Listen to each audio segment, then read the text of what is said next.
রাজনৈতিক প্রেক্ষাপট প্রতিফলিত হয়েছে।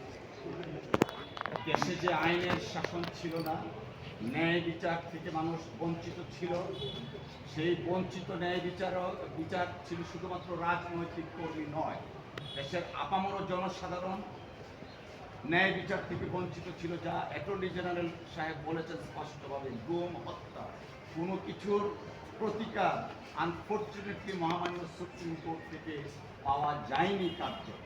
অর্থাৎ মাননীয় প্রধান বিচারপতির সর্বশেষ ওনার শ্রদ্ধেয় পিতা লেখনী থেকে যে রেফারেন্সটা দিয়েছে,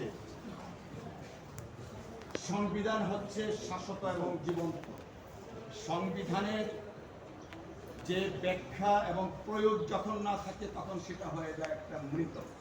আমরা গত 15 বছর সেই আনফর্চুনেটলি মৃত সংবিধানকে পেয়েছিলাম মহামান্য সুপ্রিম কোর্টের মাধ্যমে, যে কারণে আজকে বাংলাদেশে হাজার হাজার মানুষ নিগৃহীত হয়েছে, শত শত মানুষ রক্ত ঝরেছে।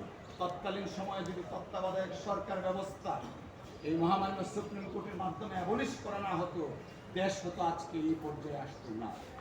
যখন দেশনেত্রী বেগম খালেদা জিয়াকে এক কাপড়ে বের করে দেওয়া হলো বাড়ি থেকে, তখন যদি সুপ্রিম কোর্ট আজকে ভূমিকা নিতেন, তাহলে হয়তো দেশের 18 কোটি মানুষ আজকে শেখ হাসিনাকে এক কাপড়ে বাংলাদেশ থেকে বিতাড়িত করত না।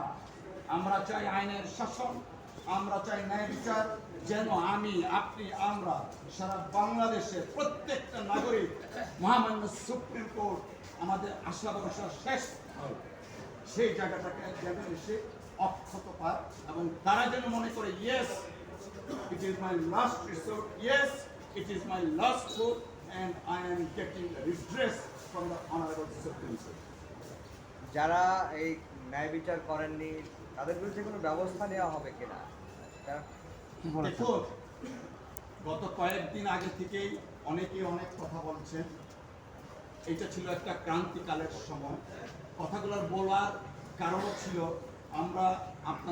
আপনাদের মাধ্যমে জাতি দেখেছেন, শুধুমাত্র বাংলাদেশ নয়, বিশ্বব্যাপী দেখেছেন আমাদের মাননীয় প্রধান বিচারপতি বা অন্যান্য বিচারপতিরা তাদের তৎকালীন রুলিং পার্টি ছাত্রলীগের সভাপতি সম্পাদককে ডানে বামে দাঁড়িয়ে নিয়েছেন।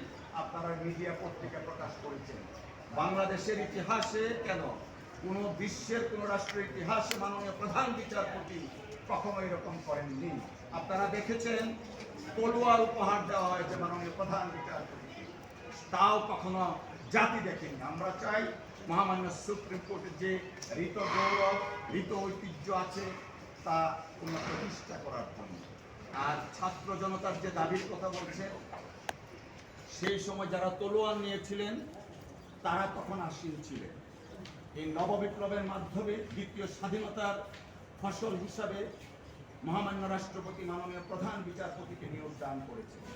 আমরা দৃঢ়ভাবে বিশ্বাস করি মাননীয় প্রধান বিচারপতি তার মেধা প্রজ্ঞা দিয়ে আমাদের সুপ্রিম কোর্টের শৃঙ্খলা ফিরিয়ে নিয়ে আসবেন। মাননীয় প্রধান বিচারপতি যে সিদ্ধান্ত নেবেন, আমাদের আইনজীবী সমাজ সেই সিদ্ধান্ত